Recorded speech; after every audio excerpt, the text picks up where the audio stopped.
How do we define life? Carl Zimmer will join us to talk about his new book, Life's Edge, The Search for What It Means to Be Alive. What was so iconic and transformative about the Barbizon Hotel? Paulina Bren will be here to talk about the Barbizon, the hotel that set women free. Plus, my colleagues and I will talk about what we're reading. This is the Book Review Podcast from the New York Times. It's April 2nd. I'm Pamela Paul.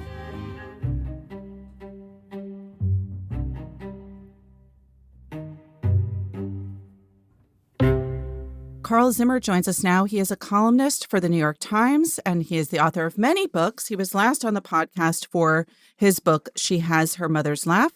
His new book is called Life's Edge, The Search for What It Means to Be Alive. Carl, thanks for being here. Thanks for having me. All right, so right now you're kind of busy. You've been reporting on coronavirus for the Times. What is that like? It's kind of overwhelming. I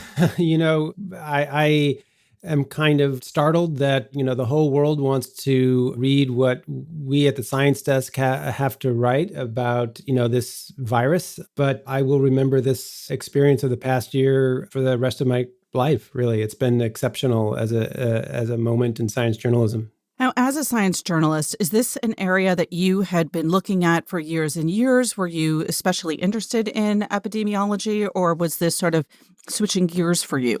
I've had a obsession with viruses for a long time. I actually wrote a book called The Planet of Viruses a few years ago. So, I've reported on Ebola and influenza over the years, have done the virus thing. And so, I felt like, well, I can bring my experience to bear on this. And so basically just, started doing the same kind of reporting about this virus. But now, of course, this is a virus that was causing a kind of pandemic that we have not seen for 100 years. You're not the only journalist covering this pandemic, obviously not even the only journalist covering this pandemic on the Science Desk at the Times. How do you all kind of divide it up? Do you have an area in particular that you are looking at specifically? Yeah, none of us can do this alone. Absolutely. And we have to really roll with the punches. I was focusing a lot on vaccines, for example, in the fall, overseeing our tracker. And then we started to see that these variants were popping up, then were of serious concern. And so I basically had to carve out some time to work on variants, but Apurva Mendavili, my colleague, has also been writing about variants like crazy, and Ben Muller. And we actually have several people who just try to keep up with the variants, and there are other people who are handling all the stories of vaccine distribution and the geopolitics and long COVID. There are other people handling that. It's such an enormous story. What about it most interests you personally? Well, I'm most interested in the pandemic ending, I have to say. Besides that and not being sick, yes. Yeah.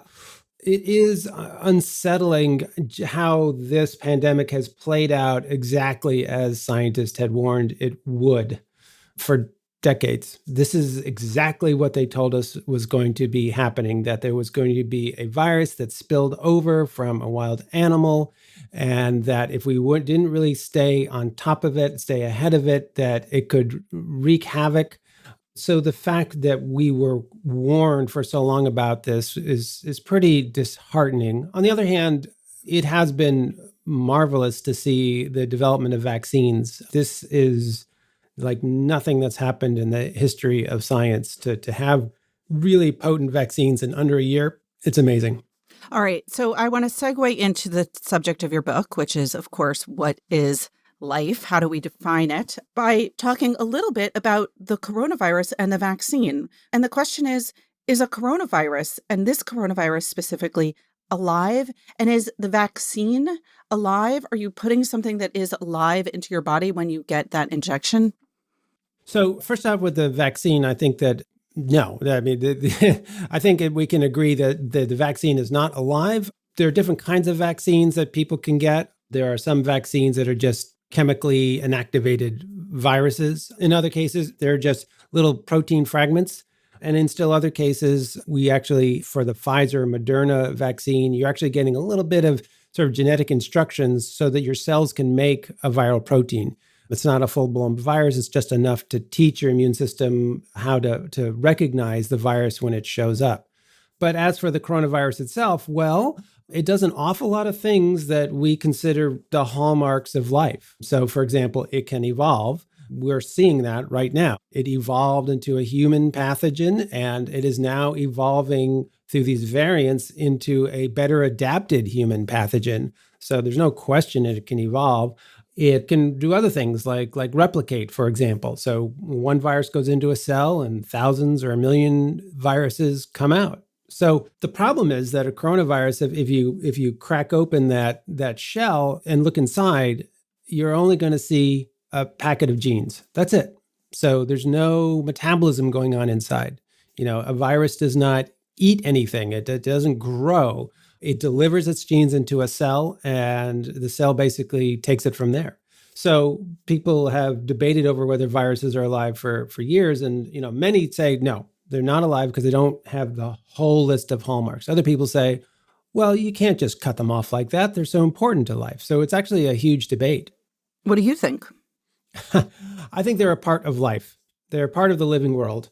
And I think that when we try to define life by some list, we are getting ourselves into trouble. That actually causes a huge amount of confusion, and not just for viruses. There are all sorts of other cases where we're left scratching our head whether things are alive or not, if we just use a shopping list to define life. All right. Well, that leads to a lot of other questions. I mean, if we don't use a shopping list, what do we use? Well, there are actually philosophers who have argued that maybe we should just try not to define life at all. In fact, that maybe we're getting ourselves into trouble. One thing that's kind of amazing is, as I write about in Life's Edge, is that if you look for a definition of life from scientists, you will find hundreds of them, hundreds of published definitions that are different from each other.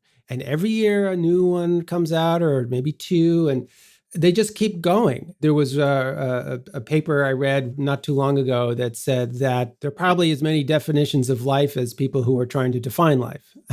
And so maybe we should be doing sort of the hard work of running experiments and just taking measurements and so on, and looking at things that we consider alive and wait for a real theory of life to emerge. We're sort of like alchemists who are trying to understand water before the theory of chemistry. Well, earlier you mentioned when we were talking about the coronavirus that it bears some of the hallmarks of life. What are some of those hallmarks? I mean, presumably these are things that exist on many of those lists throughout history. Yeah, I mean, there's definitely a list of things that come up again and again and again. And I highlight a few of them in Life's Edge, and I present some really exemplary species that just do a great job of each one. So metabolism, for example, is one. How living things take in food or nutrients or what have you, and basically create fuel and biomass and turn some of that into waste and get rid of it. My favorite example is snakes, like pythons, which can just swallow an animal whole, equal to its own weight, and then suddenly just break it down over the next few days. I mean, it's metabolically, it's insane. Another one is that is like living things have an inner balance, what's called a homeostasis. You and I, our body temperature stays incredibly steady, even if we step outside where it's cold. Our blood sugar levels stay steady. We maintain this steady inner environment, and it seems like that life needs that. So you have maybe 3 or 4 of these hallmarks that themselves are fascinating and mysterious. But the question then is, well, are hallmarks enough for us to agree on what life is? And I would argue they're not. Are there exceptions to some of these hallmarks? In other words, are there things that are alive or seem to be alive that don't have homeostasis? Well, viruses don't. And so that's why some people would say, well, then that means they're not alive. But, I would say that most bacteria, plants, animals, are able to keep their own form of homeostasis. Reproduction is an interesting example. Let's just say there's a rabbit in your yard, one rabbit, okay? That rabbit on its own cannot reproduce. It just can't. It needs another rabbit. And so you might say, oh, well, okay, but it's a species that can reproduce. Okay, fine, but I can give you another counterexample to that. For example, there's a fish in Southwest United States called the Amazon molly. They're all female. They produce clones of themselves, but they have to mate with the male of a related fish species in order for this to happen. They don't actually use the male's DNA. They just have to do the mating to get the process going. So scientists sometimes call them sexual parasites. So that whole species cannot reproduce by itself. So is the Amazon molly alive? Well, you look at it splashing around the water, you'd say, well, of course it's alive, but it doesn't hit all the marks. And so again and again, you will find these exceptions to whatever rules you come up with. All right, wait, I'm stuck on the Amazon molly for a second. Can it go up to just any fish? It doesn't matter. It doesn't need to even be close to it in species and have sex with it. And then it... No, actually, the reason that it has this bizarre lifestyle has to do with the bizarre origin of the species. So about 300,000 years ago, two other species of fish mated and produced a hybrid. And suddenly, boom, you had an Amazon molly, a totally new species, which then proceeded to reproduce in this bizarre way called parthenogenesis, where it's a female that produces daughters that are identical to itself. It has to mate with a male from one of those parental species. So it lives alongside them and seeks out those males and mates with them, and then goes about its business of making clones of itself. It's extraordinary. It's what makes biology so wonderful, are these crazy exceptions to the rule. But, when we're trying to figure out, well, what is life? We can't just have some exception sort of floating out there like this. We have to be thinking about life more broadly. So you're asking a question in this book, and you're looking at the ways in which people have tried to answer it thus far with a checklist or looking at hallmarks or trying to have a very specific definition. But you're also saying that maybe we shouldn't try to answer it, or maybe we can answer it in that way. Yeah, well, I look back in the book over centuries of struggle to address this. There was actually a physician and chemist named Georg Stahl who in 1708 was talking about the goal of science. And he said, above all else, it comes down to this, to know what is life. So people have been trying to answer that question since Stahl's time. And you can see how they have different versions of an answer. So people like Stahl believe that there was some kind of, you could call like a vital force that set life apart from non-life. But then chemists came along. They're like, well, we can actually show you that all these unusual chemicals in our bodies, we can make them from scratch. So what's the difference? And so people started to think about life in terms of a special sort of biochemistry. And then when genetics came along, that started to become the way that people define life. And so as we come to understand biology better, the definitions evolve along with it. But we're just nowhere near a consensus. Where is the leading science right now? Where if the last thing was, as you said, genetics, biogenetics, what is driving the search for this answer right now? I think some of the most interesting work is going on looking at life as sort of a phenomenon of matter. And, saying okay, well, you have some matter that develops, say, superconductivity. That's where suddenly the resistance to electric current disappears in a material. So physicists are fascinated by that. Physicists are also fascinated by life in the way that it defies a lot of the sort of standard rules of physics, and they're trying to develop explanations for it. So, How so? Well, one physicist I spoke to named Sarah Walker has essentially phrased it as, life is what happens when information takes control of matter. In other words, that there's a flow of information through cells, not just what's stored in our DNA, but the way that basically our cells are integrated to take in information and process it. So that might be the key. Again, it's an idea that she and others are developing as a theory, but those are the kinds of big ideas that could eventually lead us to a theory of life. You've talked about, I think, some of these sort of borderlands of life, these areas that we're not quite able to define if it's alive or not. And one of the examples that you mentioned in the book is the idea of an apple. I have to ask that question. I mean, is an apple attached to a tree is obviously alive? Is a plucked apple alive? It's no longer connected to its roots. It's no longer connected to the leaves of the tree, so it's not getting that energy from the sun. It's not getting nutrients from the roots. It's got cells inside of it, and the cells are kind of going about their business, but it is kind of hard to define exactly what it is at that point. And we can look within ourselves as well. So take, red blood cells, for example. Like, they're really important. We take away our red blood cells and we're dead. However, like, is a red blood cell itself alive? You take a red blood cell out of us, it's not going to do very well. And not only that, if you look inside a red blood cell, people sometimes don't realize this, it has no genes.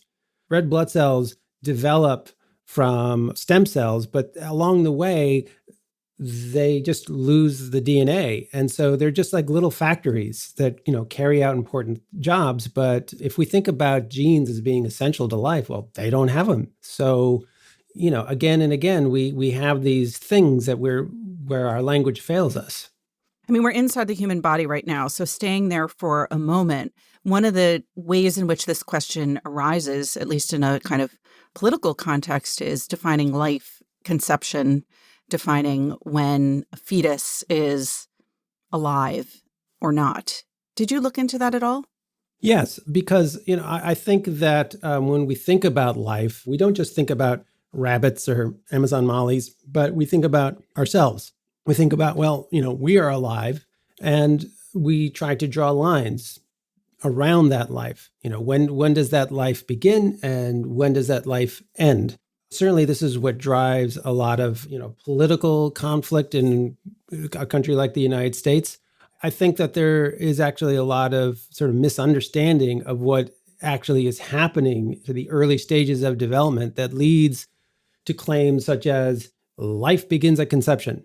That just does not comport with what goes on biologically speaking. That egg and that sperm before fertilization, they're both alive in the sense that they've both got genes, they're metabolizing, they can sense their environments, they're alive. And, when the sperm fertilizes the egg, it's not as if suddenly you have this completely distinct new genome that somehow you could use to draw a line. Actually, the genes of the father and the mother actually work kind of independently for a while inside the fertilized egg. They're not integrated yet.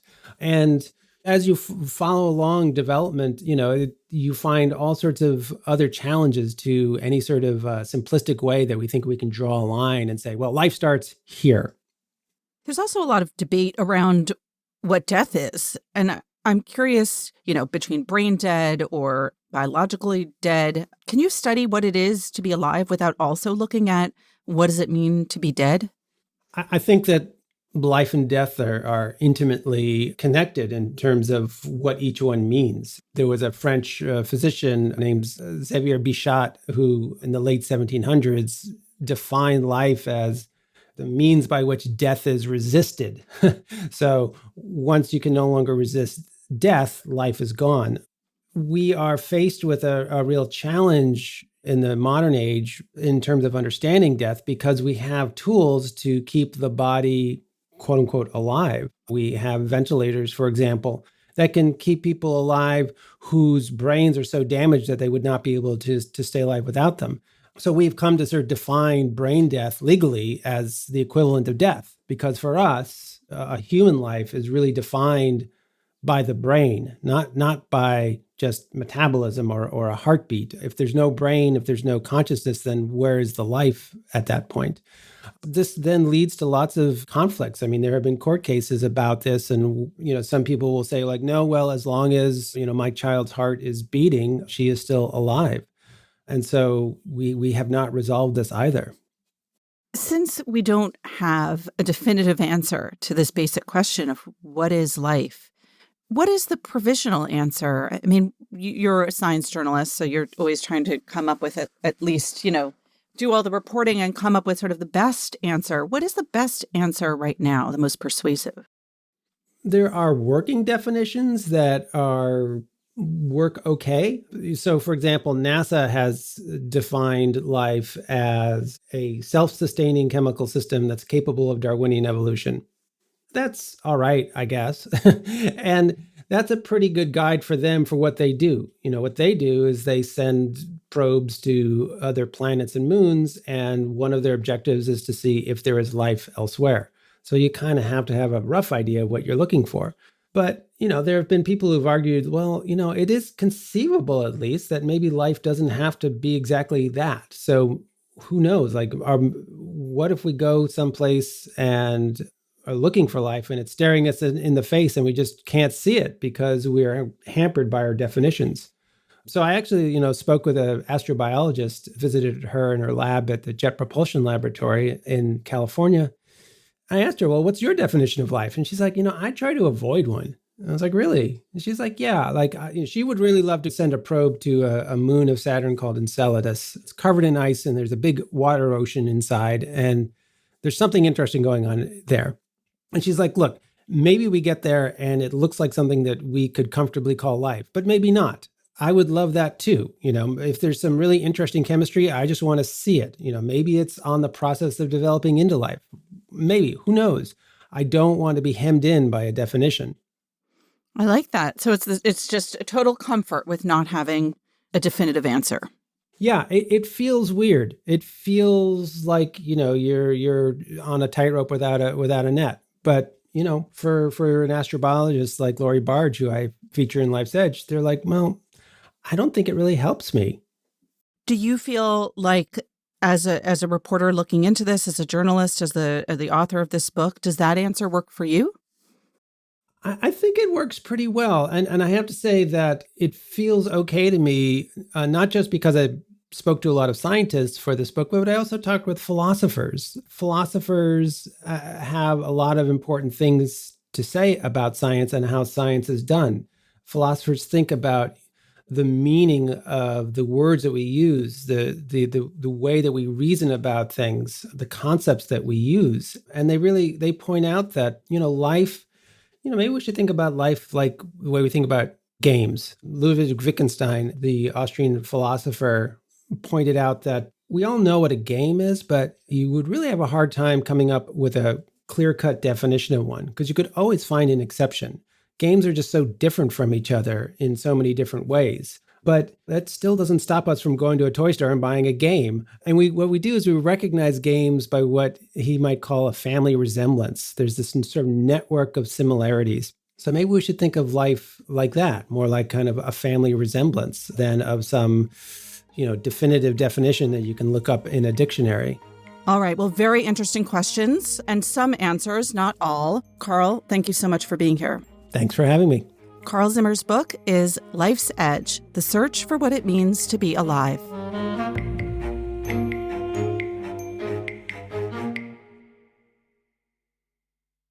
Joining us now to celebrate the 125th anniversary of the New York Times Book Review, Tina Jordan. Hey, Tina. Hey, Pamela. So what I've brought you today is something from the letters page. You know how much I love the letters page of the book review from the early 20th century. And this one features a letter exchange with Sinclair Lewis. This was actually in 1929, so a year before he won the Nobel Prize for Literature. And this is an exchange with a reader that the Times reprinted. They don't say where it came from or whether Sinclair Lewis gave it to them directly, but here goes. This person who signs his or her name J.J. Jones writes, "Dear Lewis, have read a few of your works and would like to ask a few favors. Please send me a list of your stories, your autograph, picture, and a letter describing your life. How many children have you and their names? Thanking you for this favor, I am yours truly, J.J. Jones." So here's Sinclair Lewis's reply, which I love. "My dear Jim, there was only one thing about your nice letter that I didn't like. It was so sort of formal. I know we've never met and I feel we aren't likely to, but isn't this a democratic country? So let me call you Jim, and you can call me Fatty or any other friendly name. Now, Jim, I haven't got a photograph of me here, but I'll go right down to the junction and have one taken. I'm preparing a letter about my life, but it's been a pretty long one and will take me several weeks. But in the meantime, Jim, I'm awfully interested in you. Kindly send me your pictures of your home and office, a list of your assets and liabilities, average income per month, list of the books you have read since 1914, if any. Kindly inform me whether you have ever defended a bootlegger or an author and why. Should be glad to have any other interesting personal information for use in stories. How do you get along with your wife? Kindly explain this in detail. Thanking you in advance and beg to remain yours affectionately, Sinclair Lewis. Wow. Right? Did that kind of thing happen often on our letters page? This is the only letter like this I have seen, although certainly I'd say in the first 3 decades of the 20th century, you saw a lot of big name writers writing in often to defend themselves, for example, from reviews, way more than you would see now. Now they often know better, although they still do. They still do sometimes. All right, Tina, thanks. Thank you, Pamela. Paulina Bren joins us now from the Bronx. She is the author of The Barbizon, the hotel that set women free. Paulina, thanks for being here. Thank you. It's a pleasure to be here. For those who are not familiar with the Barbizon Hotel, what was it? It was a hotel that was built in 1927, opened its doors in 1928, and it was a women's only residential hotel. And it was part of a series of hotels like this that were built in the 1920s. As World War I ended, women got the vote, and they were now coming to New York City in droves, and they wanted places to live. They needed places to live, and they also wanted quite modern places to live. And so this was the phenomenon of women's residential hotels. Most of them did not survive, but the Barbizon did for quite a while.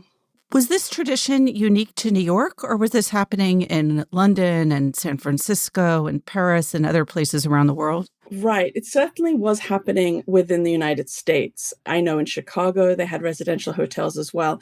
And basically, these residential hotels were really popular in the early 1900s, but they were set up for men, for bachelors. And with women now coming into the workforce, the same developers who'd built the hotels for men were, of course, interested in making money and developing these hotels for women as well. So we're talking about making money, and we're talking 1928, and something happens in 1929. Exactly. So how successful was the Barbizon, and how did it survive the Depression? When it was built, it was intentionally built for young women aspiring to become artists. That is, writers, actresses, musicians, and so forth. So the hotel was built with the same sort of small rooms that all these residential hotels had, but on the other hand, sort of opulent shared public spaces, lobby, parlors, libraries, and so forth. It also started to get this very sort of glamorous sheen. So the posh junior league signed on to have its rooms and headquarters there. The certain alumni clubhouses of the women's colleges, they also signed up to have rooms and parlors there. So when it opened in 1928, it certainly had this sense of a glamorous hotel for young women who were aspiring to do great things. At the same time, as you say, the Great Depression comes along very soon after, and the hotel had to pivot. And suddenly you have these young women, often from the upper classes, who are now in need of jobs. So now they're coming to New York, not to have sort of a year or two of fun, but they're coming to New York because they really need to find work. And so the sense of glamour continues, but the way that the hotel advertises itself is not just about glamour. Now it's about, here's a place where you'll find other like-minded women, where you can network and where you can be safe. Because also in the 1930s, jobs are scarce, and women who are working are seen as pariahs. In many states, it's illegal for married women to work, and everywhere it's very suspect if women are taking up jobs that really should be there for men. And so, in a sense, the Barbizon becomes also a glamorous sanctuary, a place where women who are in New York working can feel protected, can feel that they're in a respectable place. And that, ironically, sort of gives them a freedom they might not have otherwise. All right. You use the word safe and the word sanctuary. What was the story with men at the Barbizon? Could they go there? Obviously, they couldn't stay there. Could they visit and could they work there? They could only be in the lobby. They could not go up beyond the lobby. There was a date room on the 18th floor, but it wasn't used very much. And you could go there if you got a pass to go with your date. But they would go to the lobby. And so you had a lot of men crossing 63rd and Lex who suddenly got very tired and they would need to rest up in the lobby. There was also a very famous coffee shop that was attached to the Barbizon. You could enter through the hotel or from the street level. Sylvia Plath wrote about it quite a bit. And so this was also a place where a lot of men would hang about, have coffee, obviously try to pick up these women. J.D. Salinger famously was one of these men who would pose as a Canadian team goalie, was always sort of putting on different hats and different disguises in a sense. All right. Well, it might not surprise people to know that men were hanging around when we mentioned some of the people who stayed in the hotel. That included Grace Kelly, Joan Didion, Felicia Rashad, Ali McGraw, Ann Beattie, Mona Simpson, and that the Barbizon had companies they partnered with, including Catherine Gibbs Secretarial School, but also Mademoiselle Magazine and Ford Models. So let's talk about first some of those corporate kind of partnerships and how that worked. I'm not sure I would call them corporate partnerships. Well, they would call it that now. Yes, they would call exactly. They would call arrangements, maybe arrangements or understandings. Precisely. One using the other. Absolutely. So part of, as we were just talking about the Great Depression, a real phenomenon of the Great Depression was the Catherine Gibbs Secretarial School. And most people, I think, have forgotten about the Katie Gibbs girls, but they were quite the phenomenon of the 20th century. These were women who went to this very elite secretarial school. And of course, during the Great Depression, there were women from Smith College, from Barnard and so forth, who desperately, they would graduate with their degree in English Lit and realize they couldn't get a job. They needed a job. And so they would try to apply to the Katie Gibbs School, which was actually very difficult to get into at that time. But if they got in, they would be trained to be an executive secretary, not only in the skills of typing and shorthand, but there were courses in art appreciation, literature, hygiene, medical issues, all sorts of things. So you'd be a well-rounded secretary. Now, the Catherine Gibbs School just grew exponentially in the 1930s, and they started to house their students on 2 floors and later 3 floors of the Barbizon Hotel. And these Katie Gibbs girls, they were really those women who went into the workforce as secretaries, and many of them used it as sort of a ladder to get further into executive management positions. Was it hard to get into the Barbizon too? Were there waiting lists to get a room? It was. It depended, obviously, on sort of the economic climate. So it was difficult, and certainly it was difficult in September when a lot of young women were looking. And May Sibley, the notorious head of the front desk, she would basically rate the incoming applicants according to A, B, and C. Often there was the rumor that it was about attractiveness, but actually it was about age. So if it was September the C's, which meant you were over 40, that was a hard time to get in. But you had to certainly bring reference letters with you, no doubt. All right. I'm just going to be blunt about this too. I mean, obviously, these were mostly upper class women. Absolutely. And mostly white, but not all white. Was it open? Were they non-discriminatory? Well, we certainly can't say they were non-discriminatory when they opened. They opened in 1928, and absolutely, it was written up as a place of whiteness. Here we are on the Upper East Side in the late 1920s. The advertisements that show a woman sort of being thrilled to be in New York and at the Barbizon was, of course, always a white woman. What I found interesting as I was doing the research, though, even though it billed itself as a place of glamour and sort of this sheen of society women staying there, in fact, socioeconomically, it was very diverse from the very beginning. Yes, absolutely. There were the debutantes, Little Eddie, the famous Little Eddie of Jackie Kennedy relative fame, stayed there in 1947 at the same time as Carolyn Scott from working class Ohio, who was aspiring to be a model. A lot of the working class young women who got there, they were actually women who won some sort of contest back home in small town America, usually beauty contests or talent contests. And that gave them a little sum of money by which they could actually make their escape to New York and stay at the Barbizon for it to be sort of a launching pad for their career goals. So it was diverse that way, but it was very important to me that I try somehow to figure out when did they start to allow women of color to reside in this hotel. And this was very difficult because there are no existing archival sources left about the hotel. I mean, I sort of really had to rebuild this hotel from the ground up for the book. But fortunately, I was going through thousands of rather mundane office memos from Mademoiselle magazine, and I found in 1956 this sort of heated debate within the staff of the magazine about a young woman that they seriously were considering for their very prestigious guest editor program for the summer. And the problem was she was a wonderful artist. She was very smart. She was at Temple University, but she was Black.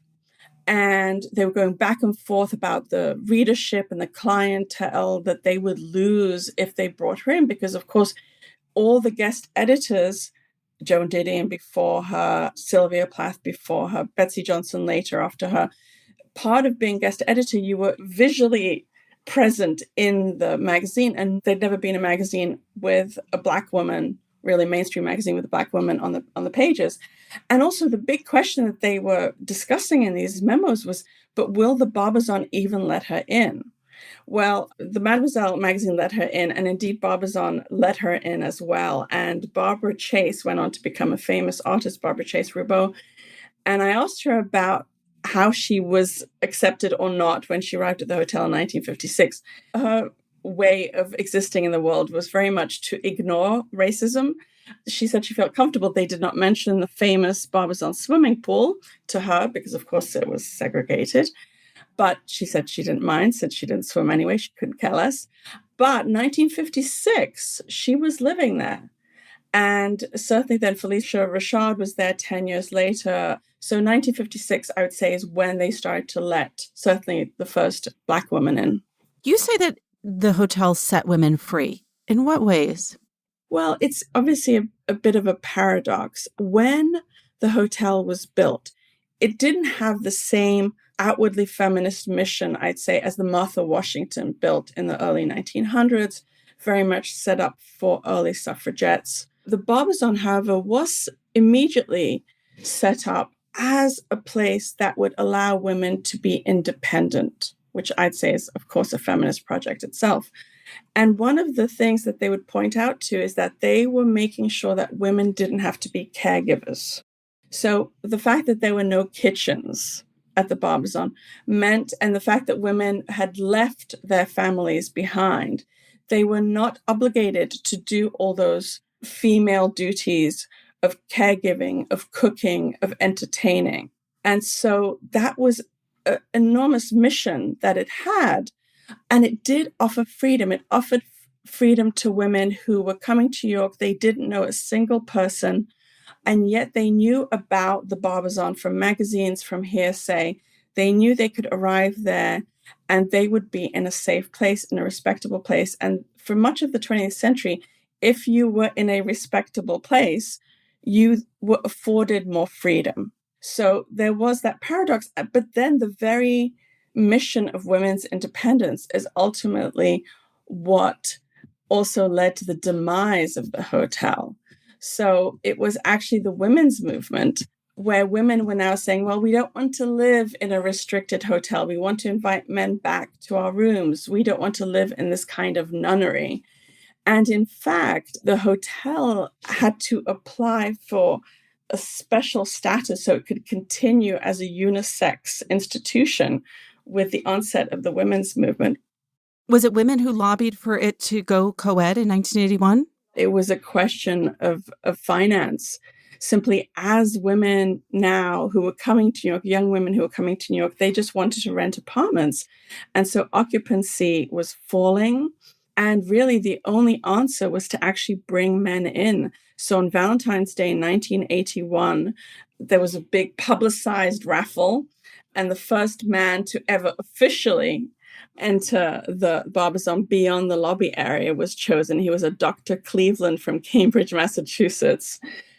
Of course, there'd been men who famously claimed they'd gotten past the lobby and up the stairs, including Malachi McCourt, who I believe he really did. And there were men who would come and pretend to be a gynecologist who was doing an in-house call, and May Sibley sent most of those away. So Dr. Cleveland was officially the first one to be let in, but very soon after that, the hotel closed. And the beginning of the 1980s was really a series of renovations of the hotel where it was now lost its way. It was now trying to become a regular hotel. It was trying to become sort of a hotel of the stars, of sort of the rich and famous, sort of a more ritzy kind of hotel. It went through all sorts of incarnations. And then in 2005, again, I mean, this hotel really follows in so many ways, not just the history of women in the 20th century, but truly the ups and downs, the history of New York. So in 2005, the owners of the hotel decide to refurbish it as a luxury condo building, the Barbizon 63. And it was completely gutted and turned into apartments where Ricky Gervais lives, for example. Pretty fancy. It's a very fancy luxury condo building. And the wonderful part about this is that there are still 5 remaining women from the Barbizon days. They created a 4th floor, which is occupied by them. They have lovely studio and 1-bedroom apartments, and they still pay because basically their rooms are rent control rooms. So they can't be kicked out. And they've kind of preserved They're preserved on the 4th floor. They can't be kicked out. And not only do they pay very close to what they were paying when they first came to the hotel, but they also have daily maid service, which is also written into their hotel contract. Oh my God. Exactly. Did you go and visit them? I tried. Tony Monaco, the manager of Barbizon 63, who I would say is a fellow historian, is fascinated by the history of this hotel. So he showed me the floor, but he didn't want to disturb the women. They don't like to talk about this. Unfortunately, they keep very much to themselves. Wow. But I do know they're reading my book. Huh. I mean, they must be not young. No, they are not young. No, they're in their late 80s and 90s. And does it look the same way that it did back then? No, what was interesting for the 20 years when they were actually trying to renovate the hotel in its various forms as a hotel, because they couldn't kick the women out, they would often renovate around the women. And so there was a secret door on some floors, and you would open the door and the rooms from the late 1920s were still there with the women still living there, because actually when it started to renovate as a hotel, there were still 115 women. Can you imagine such an institution as the original incarnation of the Barbizon serving any function in 2021, or is it just a total relic of the past? I think a lot of what the Barbizon was is something that as women we can now carry outside of the walls of the Barbizon, in the sense that the camaraderie, the networking, we have that just by being with other women, going out for dinner and drinks and so forth. So I think we have a lot of those benefits that certainly required the 4 walls of the Barbizon before in many ways. But is there a place for it? I mean, I would say yes. I'm not sure how many women would be willing to actually reside there, though I see the more women who talk to me about this, I'm beginning to think a lot. But I think there is a place for this, especially the fact that these women really could come to New York without knowing anything or anyone and have a place where they could start. And this is why so many famous women passed through its doors, because it was the starter place for New York. And I think the idea that women would have a place where they could sort of start on their ambitions together, I think it still has a lot of value. I think people are probably nostalgic for the rent control as well. Paulina, thank you so much for being here. Oh, absolutely. Thank you so much. Paulina Bren is the author of The Barbizon, the hotel that set women free.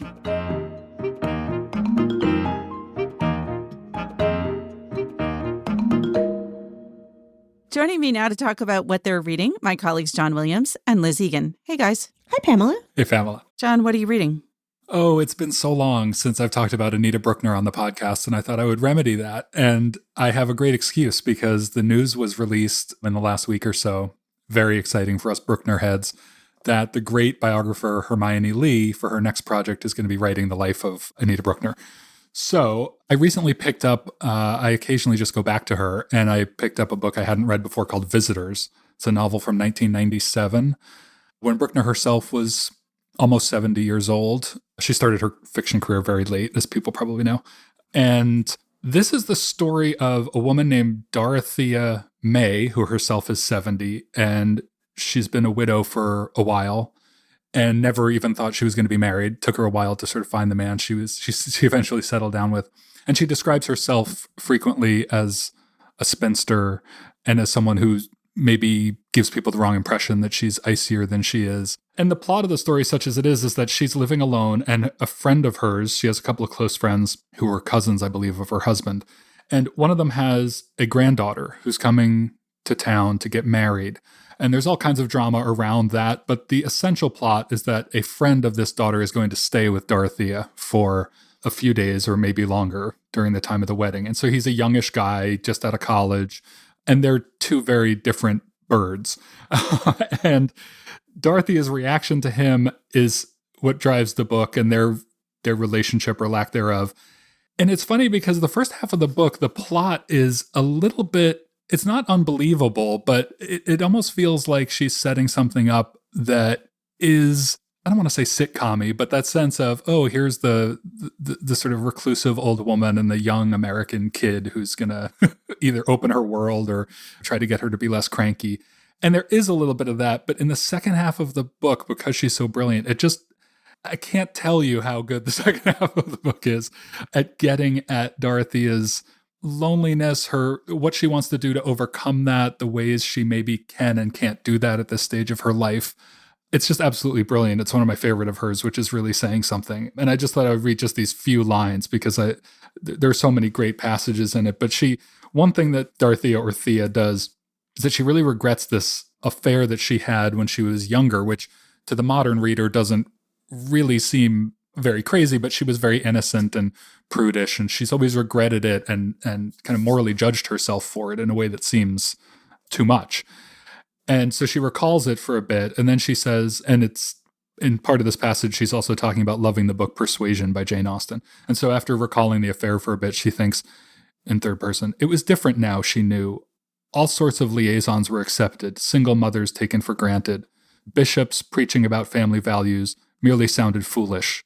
The world of Persuasion had been long gone even when she had read it as a girl, believing it to be the norm. Yet Jane Austen had never gone out of fashion, rather the opposite. It was as if those who flouted traditional values longed to be reminded of fine manners, even if they marveled at them and made little attempt to emulate them. So, all hail Anita Bruckner. John, I feel like you're living in a world of Bruckner heads, and I'm not in that world. I have never read Anita Bruckner, and I'm curious, Liz, have you? Pamela and John, I have never read Anita Bruckner, but I am living in a world of Taylor Swift heads.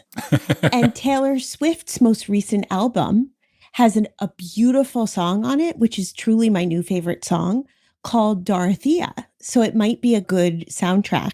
Is it adapted from the novel? I don't know, but I wouldn't put it past Taylor Swift, no, or T-Swizz, as I call her, to be a Bruckner head herself. See, I thought it was going to be Dorothea Brooke. Could be. Could be. I will give Anita Bruckner a try if you both will promise to listen to this song, because it's really, really beautiful. Well, first of all, Liz, what makes you think that I don't listen to Taylor Swift? Actually, I suspect you probably do, because you're a multifaceted Renaissance man. I don't know that song, so I'll check it out. It's really good. I am here to tell you about a book that I just started last night, so I haven't read that much of it, but it's called Firekeeper's Daughter, and it's by Angeline Boulet. It is, as of last night, #1 on the young adult fiction bestseller list, which I keep my eye on because I write the Inside the List column for the book review, and I'm always thrilled to see a new name pop up on the lists. So I started reading this book, even though I don't generally read a ton of young adult fiction. I'm not one of those readers who dips in and out. I tend to stick in the adult category. But this is a book that defies categorization in many ways. It's great for adults and for, I would say, older teenagers. It's a mystery, it's a thriller, it's a coming of age story, and it is about an 18-year-old girl named Donis, young woman, I should say, who is half white. Her mother's family, they're wealthy, they're French. They donated a building on the college campus in Michigan where she goes to school.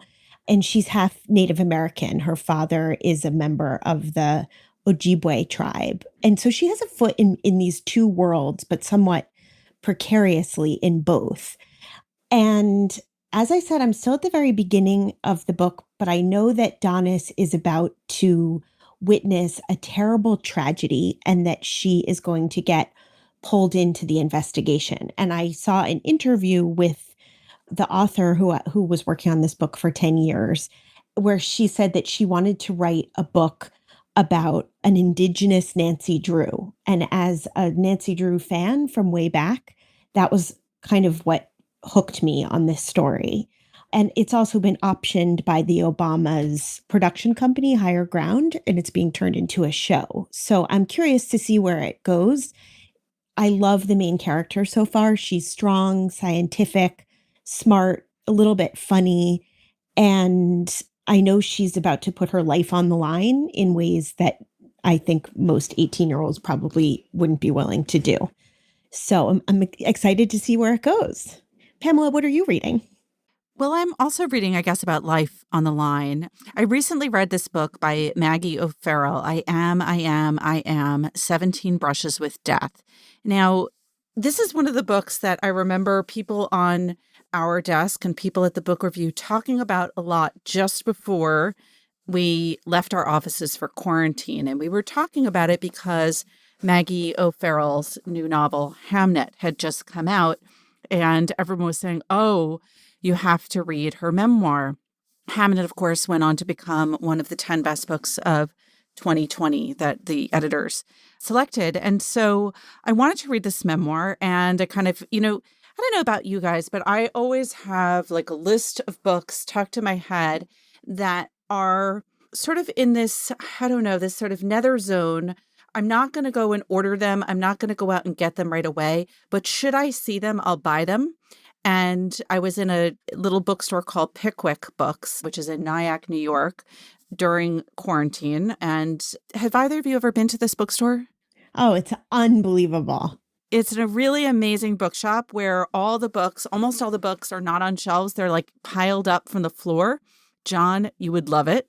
It's also like Instagram catnip. Yes. I hate to think of a bookstore that way, but it's true. It really is it's unbelievable. True. The owner knows where every single book is. But when you go in there, there's really no way to know, what's what. So it's the ultimate serendipity bookshop. And as I was looking around really for nothing in particular, I Am is one of the books that I spotted. So I grabbed it and read it. And this is the kind of memoir that I really like because it's incredibly dark. It really is. It's 17 Brushes with Death. She has 17 essays in here, personal essays in which in one way or another, she or a member of her family has had this brush with death. And that's a subject that I think about all the time. Again, here's just a window into my dark side. I basically, in going about my day, almost, I probably shouldn't admit this, but almost with every step I take, I imagine that I'm about to die. I can like very easily cross over and be like, and then she slipped. I like that I'm going to tumble like Laura Ashley down the stairs, and the stairs are marble, and like there, my head will crack open. I can just see it happening all the time. So there's my gruesome side. So this tapped right into that. And it doesn't feel forced. She really did have these brushes with death. The first one, she organizes it in a really interesting way by body part. And so, she has a couple of necks, there's abdomen, there's baby and bloodstream. Have either of you read this book?